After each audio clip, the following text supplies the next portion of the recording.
એક નવો કોર્સ શરૂ થવા જઈ રહ્યો છે, જેના આધારે તમે આવતા ભવિષ્યમાં જોબ મેળવી શકો છો. આપણે એક એવી સ્કિલ ડેવલપ કરવા જઈ રહ્યા છીએ, જેનાથી જોબ મળવાના ચાન્સીસ 100% વધી જાય છે, જે છે એકાઉન્ટન્ટ કોર્સ.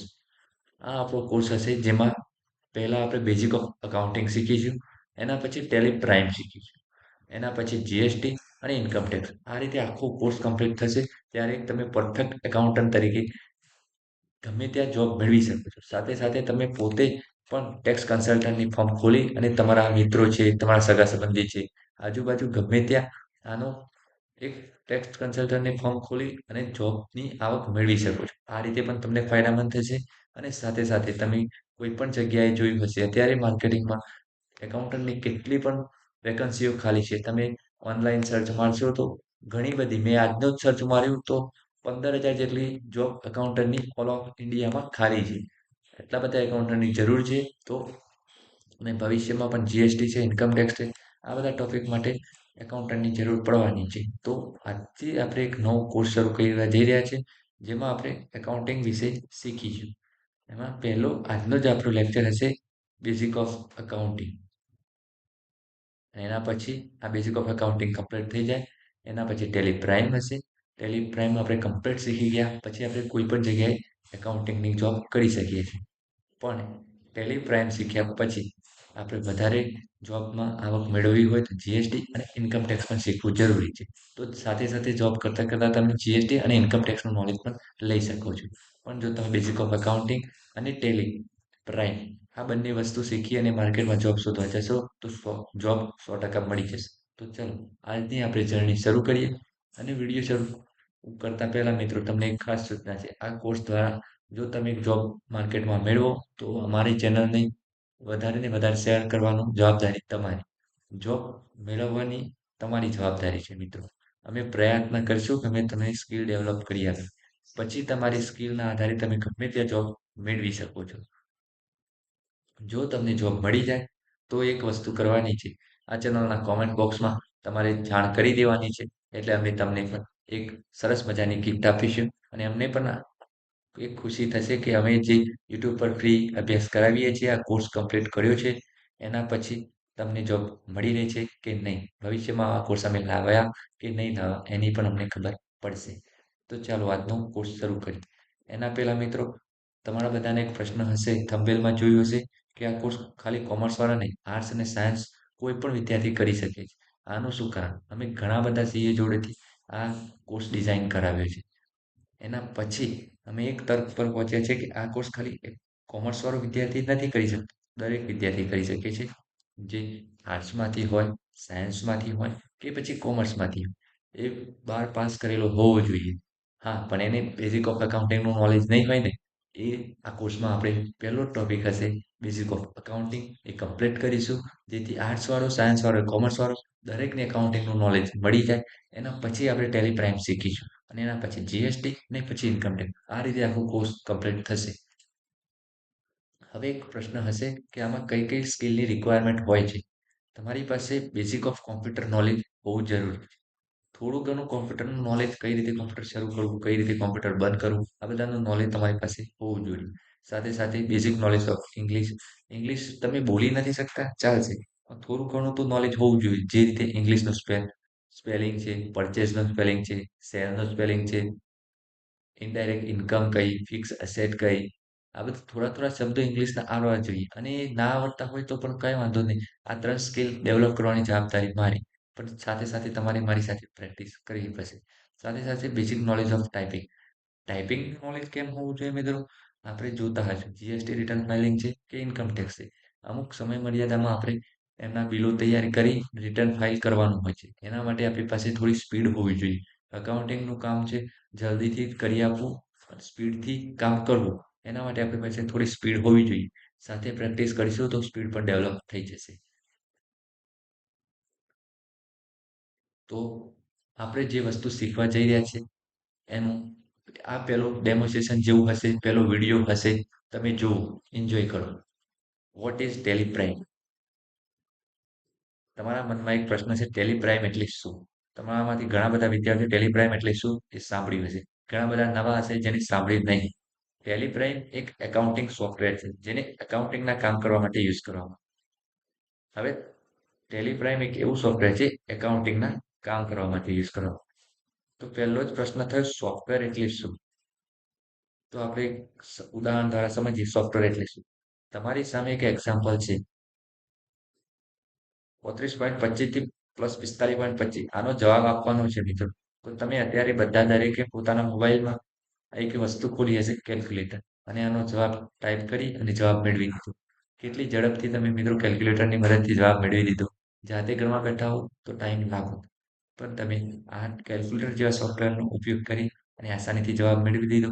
એવી જ રીતે એકાઉન્ટિંગમાં પણ જલ્દીથી કામ થાય એના માટે એકાઉન્ટિંગમાં ટેલી જેવા સોફ્ટવેરનો વિકાસ કરવામાં આવ્યો છે. ટેલી સોફ્ટવેરનો ઉપયોગ કરીને તમે એકાઉન્ટિંગના કામ જલ્દીથી કરી શકો. હવે સોફ્ટવેર એટલે શું એ સમજ આવી ગઈ હશે. તો આપણે સમજીએ એકાઉન્ટિંગ એટલે શું. એકાઉન્ટિંગ એટલે કોમર્સવાળાને તો ખબર હશે એકાઉન્ટિંગ એટલે શું, પણ આર્ટ્સ, સાયન્સ અને 12 પાસ કોઈ પણ વિદ્યાર્થી હશે એને નહીં ખબર હોય એકાઉન્ટિંગ એટલે શું. તો આપણે એક મજેદાર ઉદાહરણ દ્વારા સમજીએ કે એકાઉન્ટિંગ એટલે શું.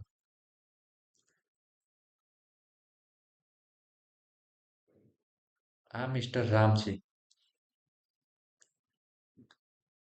એ તમારા જેવા જ એક વિદ્યાર્થી છે જેમને એકાઉન્ટિંગના ફિલ્ડમાં રસ છે. તો એમને અમુક પ્રશ્નો થવાના. એકાઉન્ટિંગ એટલે શું?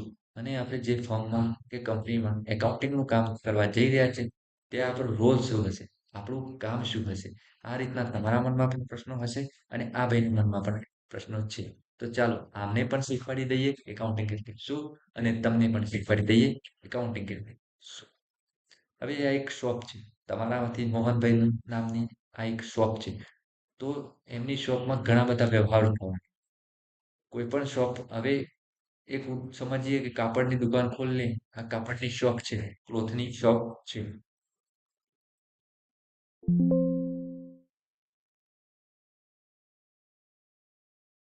આ એક કાપડની શોપ છે તો આમને પહેલા જમીન લેવી પડશે. એ જમીન ઉપર આ દુકાન બનાવવી પડશે. કાપડ ખરીદી કરવી પડશે. કાપડનું એમને વેચાણ થશે. અમુક ખર્ચાઓ થશે. ઘણા બધા વ્યવહારો એક કોઈ પણ શોપમાં થતા હોય છે. એમના ત્યાં કાપડને એકલા તો વેચે નહીં, એક બે બીજા સેલેરીવાળા પર્સન રાખવા પડશે. આવી રીતે ઘણા બધા ખર્ચાઓ થશે, ઘણી બધી આવકો થશે, ખરીદી થશે, વેચાણ થશે. ત્યાં ફર્નિચર આ બધું ખરીદી કરશે. ફર્નિચર જૂનું હશે તો વેચાણ કરશે. આવી રીતે ઘણા બધા વર્ષ દરમિયાન ઘણા બધા વ્યવહારો થતા હોય છે. અને આ બધા વ્યવહારો એક વ્યક્તિ યાદ રાખી શકતું નથી. તો શું કરશે વ્યક્તિ? જો એ જાણકાર હશે એકાઉન્ટન્ટનો તો પોતે જાતે જ આ વર્ષ દરમિયાન કેટલા વ્યવહારો થયા દરેકની સાથે સાથે નોટમાં નોંધ કરતો રહેશે. અને જો એ જાણકાર નહીં હોય તો આવી રીતે નોટમાં પોતે નોટ ડાઉન કરશે કે આ ભાઈ પાસેથી આટલી ખરીદી કરી, આ ભાઈને આટલું વેચ્યું, આમની પાસેથી આટલા પૈસા લેવાના બાકી છે, આટલા ખર્ચા થયા. રોજના દરેક વ્યવહારો લખતો જશે. આ રીતે વર્ષ દરમિયાન આખી નોટબુક તૈયાર થશે એમની. પણ જો એકાઉન્ટિંગનો જાણકાર હશે એ હશે તો પોતે એકાઉન્ટિંગ સોફ્ટવેરમાં અથવા એકાઉન્ટિંગની રીતે આમાં વ્યવહારો લખશે અથવા તો તમારા જેવા કોઈક એકાઉન્ટન્ટને બોલાવશે જે એમના વર્ષ દરમિયાન કેટલા કઈ રીતે વ્યવહારો થયા દરેકની ચોપડામાં નોંધ કરશે અથવા તો ટેલી સોફ્ટવેર જેવો જાણકાર તમે થઈ ગયા હશો તો ટેલી સોફ્ટવેરમાં આની એન્ટ્રીઓ કરશો. આ રીતે જેટલા પણ વ્યવહારો વર્ષ દરમિયાન થાય એની કોઈક જગ્યાએ નોંધ કરવી એટલે એકાઉન્ટિંગ. હવે એકાઉન્ટિંગ એટલે શું સમજી ગયા હશો. તો પ્રેક્ટિકલ અન્ડરસ્ટેન્ડિંગ આપણે મેળવીએ કે એકાઉન્ટિંગનું વર્ક કઈ રીતે થાય છે.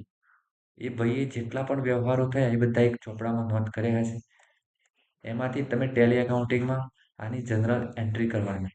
જે રીતે જે આમ નોંધ કરો છો ને ગુજરાતીમાં આમ નોંધ કહેવાય એ રીતે એકાઉન્ટિંગ ફોર્મેટમાં દરેક વ્યવહારની એન્ટ્રી કરવાના.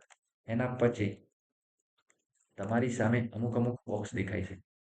આ બધી તમે એન્ટ્રીઓ તો એક જગ્યાએ કરી દીધી પણ તમારો સીએ કે તમારો માલિક છે એમ પ્રશ્ન પૂછે કે કેટલી ખરીદી થઈ વર્ષ દરમિયાન જણાવો. તો તમે આખો બુક્સ લઈને જણાવવા નથી બેસવાના, જોવા નથી બેસવાના. મારે હું જોઈ લઉં કે કેટલી ખરીદી થઈ, કેટલું વેચાણ થયું એમ પૂછે તો તમે જોવા નથી બેસવાના કે કેટલું વેચાણ થયું, કેટલા ખર્ચા થયા એમ પૂછે તો આખી બુક લઈને વર્ષ દરમિયાન કેટલા વ્યવહારો થયા 1000, 10,000, લાખ દરેક વ્યવહારને તમે જોશો એમાંથી ખર્ચના વ્યવહારો અલગ કરશો, ખરીદીના અલગ કરશો, કેટલો ટાઈમ જશે? તમે એમ નથી કરવાના. એના માટે તમે અલગ-અલગ પ્રકારના બોક્સીસ તમને દેખાય છે. આ રીતના અલગ-અલગ પ્રકારના ખાતાઓ તૈયાર કરતા હોવ છો. જે પરચેઝનું છે, સેલનું છે, એક્સપેન્સનું છે. જેવી રીતે પરચેઝનો વ્યવહાર થયો, તો એમાં પરચેઝના એકાઉન્ટમાં લખો છો. સેલનો વ્યવહાર થાય તો સેલના એકાઉન્ટમાં, એક્સપેન્સનો થાય તો એક્સપેન્સના ખાતામાં. જેથી તમે આસાનીથી જાણી શકો છો વર્ષ દરમિયાન કેટલી ખરીદી થઈ, કોની પાસેથી માલ ખરીદ્યો.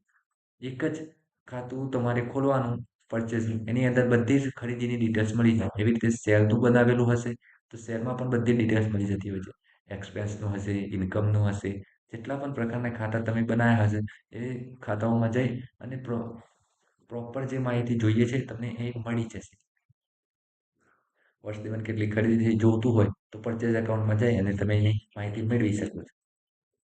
હવે ઇંગ્લિશમાં આ જે આપણે ખાતું વાત કરીએ છીએ એને ટેલીની ભાષામાં કહો કે ઇંગ્લિશની ભાષામાં લેઝર કહેવામાં આવતું હોય છે. આપણે લેઝર ક્રિએટ કરી અને વ્યવહાર પરથી એની માહિતી મેળવી શકતા હોય છે. હવે આપણે એકાઉન્ટિંગ તૈયાર તો કરીએ જ, પણ એનો ઓબ્જેક્ટ શું હોય છે? એનો ફાયદો શું? આપણે શું કામ એકાઉન્ટિંગ તૈયાર કરતા હોય છે? એ સમજીએ. પહેલી વાત તો કીપ રેકોર્ડ. આપણે કોઈ પણ વ્યવહારને રેકોર્ડ રાખવા માટે એકાઉન્ટિંગ કરતા હોય. પહેલો ઉદ્દેશ્ય તો એનો રેકોર્ડ રાખવાનો જ હોય છે. કારણ કે વર્ષ દરમિયાન ઘણા બધા વ્યવહારો થવાના. દરેક વ્યવહાર યાદ રાખવો મુશ્કેલ છે. એના માટે આપણે એની રેકોર્ડ રાખીશું. એ રેકોર્ડ ઉપરથી ગમે ત્યારે કોઈ પણ માહિતી જોઈતી હોય તો એને આસાનીથી મેળવી શકીએ. બીજું છે કેલ્ક્યુલેટેડ પ્રોફિટ એન્ડ લોસ. વર્ષ દરમિયાન ધંધામાં કેટલું પ્રોફિટ થયું, કેટલું લોસ થયું, એની જાણકારી જો આપણે રેકોર્ડ નહીં રાખ્યો હોય તો આપણે મેળવી નહીં શકીશું. એના માટે આપણે રેકોર્ડ રાખવું જરૂરી છે. રેકોર્ડ રાખ્યો હશે તો ધંધામાં કેટલું પ્રોફિટ થયું, કેટલું લોસ થયું એ જાણી શકીશું. એના પછી છે ફાઇનાન્શિયલ પોઝિશન. આપણા બિઝનેસની ફાઇનાન્શિયલ પોઝિશન શું છે એ જાણી શકીશું. કેટલી આપણી પાસે દેવા છે, કેટલા લેણા છે, કેટલી રોકડ છે, કેટલો સ્ટોક છે, કઈ કઈ મિલકતો આપણી પાસે પડી છે. દરેક વસ્તુની માહિતી આપણે ફાઇનાન્શિયલ પોઝિશન દ્વારા મેળવી શકીએ છીએ. એના પછી છે પ્રોવાઈડ ઇન્ફોર્મેશન. આ બધી ઇન્ફોર્મેશન દ્વારા આપણે ધંધાને પ્રોગ્રેસ કરી શકીએ છીએ.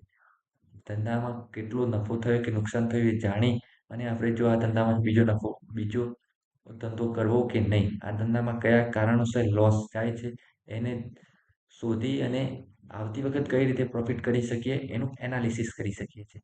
આપણી ફાઇનાન્શિયલ પોઝિશન કેવી છે? આપણે બહારથી લોન લઈને પૈસા લાવવાની જરૂર છે કે આપણી પાસે એટલી મૂડી છે કે આ ધંધો આગળ પણ ચાલી શકે? દરેક વસ્તુ આપણે જાણી શકીએ છીએ. સાથે સાથે આપણે બિઝનેસ કેવું પરફોર્મન્સ કરે છે, આગળના વર્ષોમાં આપણને પ્રોફિટ થશે કે નહીં થાય, આપણે માર્કેટિંગ કરવું કે નહીં કરવું, કયા ખર્ચાઓ ધંધામાં થાય છે જે જરૂરી નથી એને કઈ રીતે ઓછા કરવા, દરેક વસ્તુ આ રેકોર્ડિંગ રાખ્યું હશે તો એનાલિસિસ કરી અને આગળના બિઝનેસમાં કઈ રીતે આપણે ફાયદેમંદ થઈ શકાય એના વિશે અભ્યાસ કરી શકીએ છીએ. એના માટે આપણે એકાઉન્ટિંગ રાખતા હોઈએ છીએ.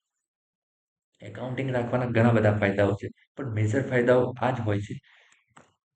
હવે